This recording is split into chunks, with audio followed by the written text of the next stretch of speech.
MP board के कक्षा 10वीं के विद्यार्थियों का इंतजार खत्म है। इस वीडियो में देखिए संस्कृत विषय का देखिए ऐसा महत्वपूर्ण ऐसा शानदार सा क्वेश्चन पेपर देखिए फुल सॉल्यूशन के साथ में लेकर आई हूँ। देखिए यहाँ पर आपको पूरा सॉल्यूशन मिलेगा। ये A to Z हमने यहाँ पे आपके लिए सॉल्यूशन तैयार कर लिया। वास्तव में आपको देखिए 75 नंबर में से 60 से 65 नंबर कवर करने हैं संस्कृत विषय में, तो आप आराम से कवर कर सकते हैं। ठीक है, चलिए तो वीडियो को हम शुरू करते हैं बिना किसी डाउट के, और जल्दी से आप सारे क्वेश्चनों को कंप्लीट करें परीक्षा हॉल में जाने से पहले, ताकि आप सारे प्रश्नों को अच्छे से कंप्लीट कर सकें। देखिए पहला क्वेश्चन है, बालिका पदे विभक्ति अस्ति, तो इसमें विभक्ति कौन सी है? तो इसका आंसर होगा आपका तृतीया। ठीक है, इसका आपका राइट रहेगा।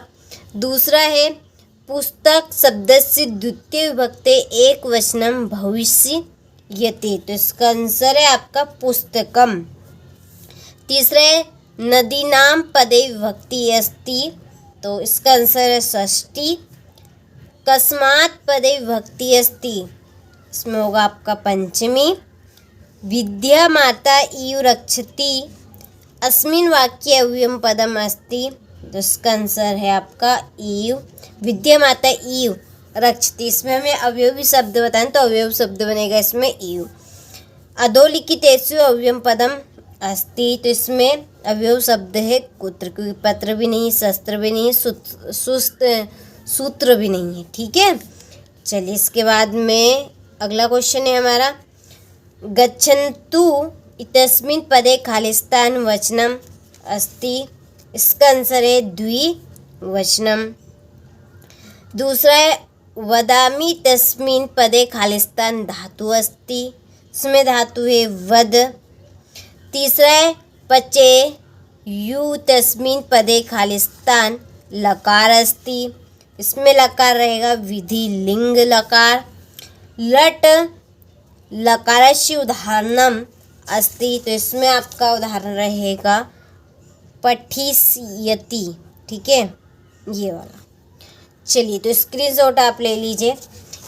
चलिए इसके बाद में है अगला प्रश्न हमारा, लट लकारस्य उदाहरणम खालिस्तान अस्ति, तो इसमें उदाहरण बनेगा आपका लट लकारस्य का पठियति।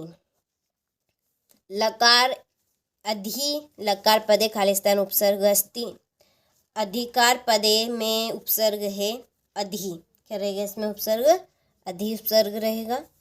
पराजय पदे खालिस्तान उपसर्ग अस्ति, इसमें आपका रहेगा परा उपसर्ग। ठीक है, चलिए हो गए।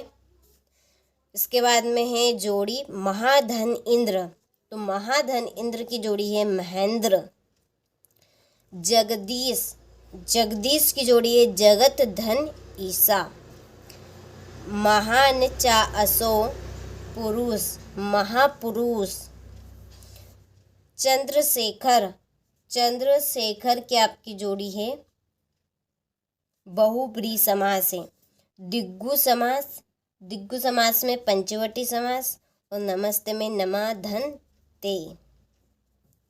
ठीक है, चलिए ये आपकी जोड़ी हो गई, नंबर डाल दी है, अच्छे से कंप्लीट कीजिएगा। क्वेश्चन नंबर 4 में एक वाक्य उत्तर। पहला है, कत्वा इत्यस्य एकम उदाहरणम लिखत, कत्वा प्रत्यय का एक उदाहरण देना है, तो गत्वा। दूसरा है, गतवान तस्मिन् पदे का प्रत्यय अस्ति, गतवान में प्रत्यय कत्वतु।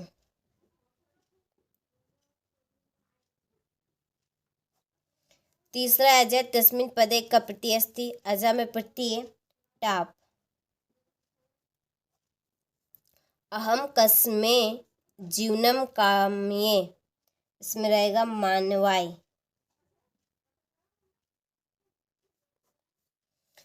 व्याघ्र कस्मात् विभक्ति, मानुषात्।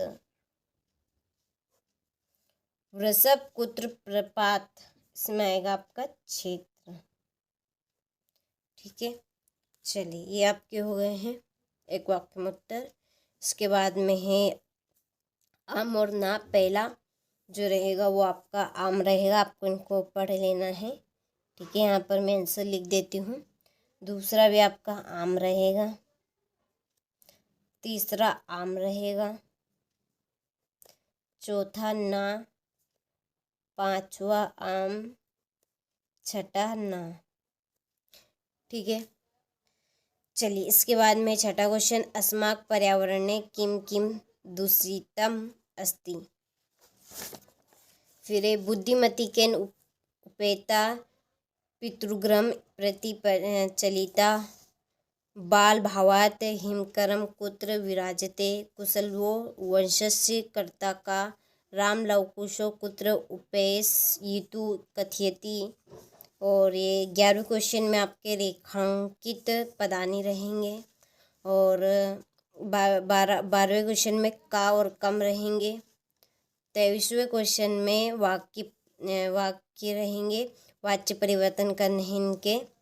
और 14वां क्वेश्चन है आपका, इसमें सुभाषतानी श्लोक लिखना है एक, और इसमें अशुद्ध वाक्य रहेंगे 15वें क्वेश्चन में, जो कि यहाँ पे दिए है। कृषकः ग्रामे गच्छति, छात्रा विद्यालय पठति, अहम जल पिबती। ठीक है, और इसके बाद में है आपके यहाँ पे रिक्त स्थान वापस से, जो कि आपको अच्छे से कंप्लीट कर लेने हैं। फिर क्रम संयोजन रहेंगे। क्रम संयोजन के बाद में अपठित गद्यांश रहेंगे।